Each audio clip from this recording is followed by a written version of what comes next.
welcome back to the channel. If you've been following the news lately, you've probably seen stories about wildfires from California to Greece to Australia. But here's something you might not know. The number of people living at risk from wildfires has jumped by almost 40% in just 2 decades. Today, we are going to look at a really interesting article about this topic, and we are going to turn it into an English lesson. I'll read you a couple of key parts of the article, then we'll break them down together, looking at all tricky vocabularies, natural expressions that can help you sound more fluent. This is exactly the kind of language that native speakers read every day, so it's perfect practice.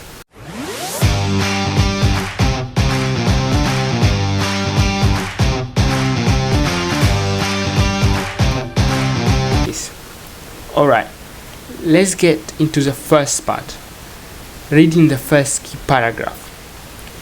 We are seeing hotter, drier conditions, and that's leading to more fire-prone weather, he said. We're also seeing people migrating more and more into areas that are historically fire-prone. In the western US, we see this idyllic romantic image of living closer to nature, and that's a trend which is putting people closer to fire-prone landscape than in the past. Here there's a lot of useful language here, so let's unpack it. First, hotter, drier condition. This is a straightforward, but it's a good example of how English often stacks adjectives to make something sound more intense. Hotter and drier are both comparatives, so they are talking about how the climate is becoming more extreme than before. Next, fire-prone weather. This is a great phrase. Prone means something is likely or susceptible to something. If you say I'm prone to headaches, it means you get headaches often. Here, fire-prone means the weather makes it more likely for fires to happen. Then we get people migrating more and more into areas that are historically fire-prone. The word migrating here doesn't mean refugees moving across countries necessarily. It just means people are relocating or moving. And historically fire-prone means that if you look at the history of those regions, there have always been places where fire happens, but now more people are moving there anyway. And I love this phrase.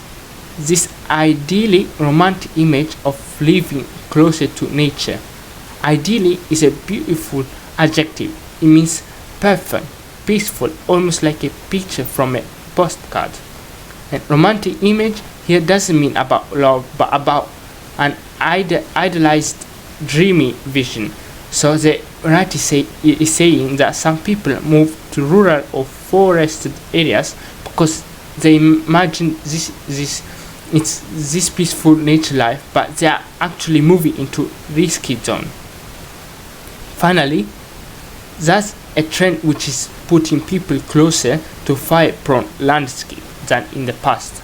A trend is something that's becoming more common over time. And landscape, it just means type of land or scenery.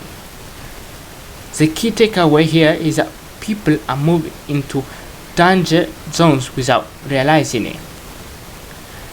Now, the second key paragraph. The apparent increases in damaging and destructive wildfire impacts on society has until now seemed perplexing because the area burned by fires globally has been falling, said D. Jones. By closely analyzing the shifting geography of both fire and population, this study brings vital clarity. Our work shows that wildfires really are becoming more frequent and intense in populated areas. This change brings danger to life, damage to property, and threat to livelihood. Breaking it down, This paragraph is more formal but is full of great vocabulary. Let's start with the apparent increase in damaging and destructive wildfire impacts on society. Apparent means something that seems true based on what we can see. Damaging and destructive are two very strong adjectives. They emphasize harm, and impacts on society just means the effect something has on people and communities. Then, has until now seemed perplexing.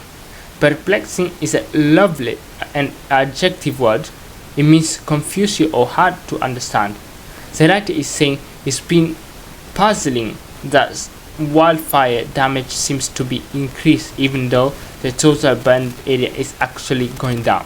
Next, by closely analyzing the shifting geography of both fire and population, this study brings vital clarity. Here, closely analyzing means studying something very carefully, and shifting geography is an interesting phrase.